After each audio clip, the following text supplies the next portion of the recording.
दिल्ली में बीते दिनों हुए सैफी समाज की बेटी साबिया की रहस्यमयी तरीके से हुई मौत के बाद अब मामला अन्य राज्यों में भी तूल पकड़ता जा रहा है, जहां मामले में आरोपियों को सजा देने के नाम पर जमकर प्रदर्शन किया जा रहा है तथा जगह जगह कैंडल मार्च भी निकाले जा रहे हैं। इसी क्रम में उत्तर प्रदेश के हमीरपुर जनपद के मौदाह कस्बे में साबिया केस मामले में आक्रोशित होकर युवाओं और छात्रों ने एकजुट होकर कैंडल मार्च निकालकर प्रदर्शन किया और हत्यारों को फांसी दो के नारे लगाते हुए सजा दिलाने की मांग की। बता दें कि यह कैंडल मार्च निकालने वाले युवा छात्र मौदाह कोतवाली क्षेत्र के कमरिया ग्राम के रहने वाले हैं, जो 1.5 किलोमीटर पैदल चलकर हजरत मस्तान शाह बाबा के मदार शरीफ के पास हाथों में तख्तियां लेकर एकजुट होकर कैंडल मार्च निकालते रहे और नारेबाजी करते रहे। इस दौरान छात्रों के द्वारा मृतक साबिया को पुष्पांजलि अर्पित करते हुए श्रद्धांजलि भी देने का काम किया गया। किस जगह कहाँ से आप ताल्लुक रखते हैं? हम हमीरपुर जिले के कस्बे मौदाह के ग्राम कमरिया से ताल्लुक रखते हैं। अच्छा, ये कैंडल मार्च आपने किस वजह से निकाला है? दिल्ली में एक गवर्नमेंट कांस्टेबल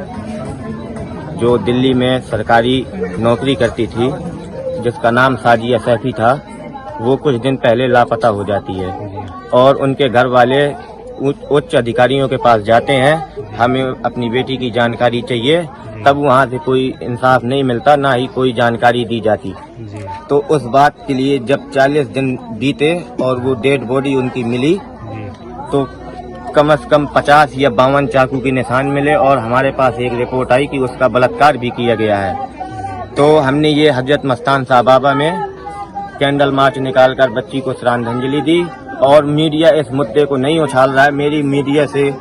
मैं मीडिया से कहना चाहता हूं कि आप इस मुद्दे को उठाइए, क्योंकि वो एक लड़की है। जिस देश में लड़कियों को सब सम्मान दिया जाता है, उस देश में आए दिन ऐसी हत्याएं होती हैं। तो मेरी सरकार से फिर अपील है, अभी एक दिन और अपील की थी, सारे देश ने निकला था, लेकिन गूंगी बहरी सरकार के कानों में कोई फर्क नहीं पड़ रहा है।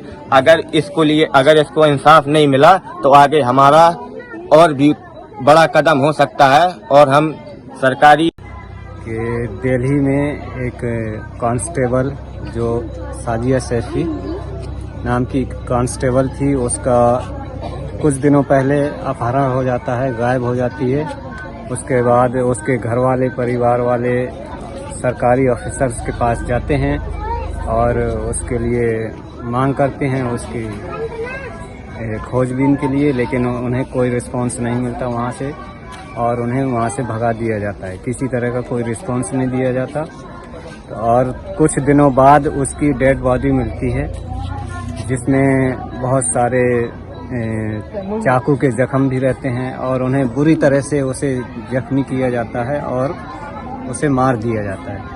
और रिपोर्ट सुनने में ये भी आई है कि उसका बलात्कार भी किया गया है, जो कि बहुत ही शर्मनाक बात है। हमारा हुकूमत हिंद से मुतालबा है कि इसका इंसाफ किया जाए और जल्द से जल्द मुजरिमों को गिरफ्तार किया जाए और उन्हें कैफर किरदार तक पहुंचाया जाए।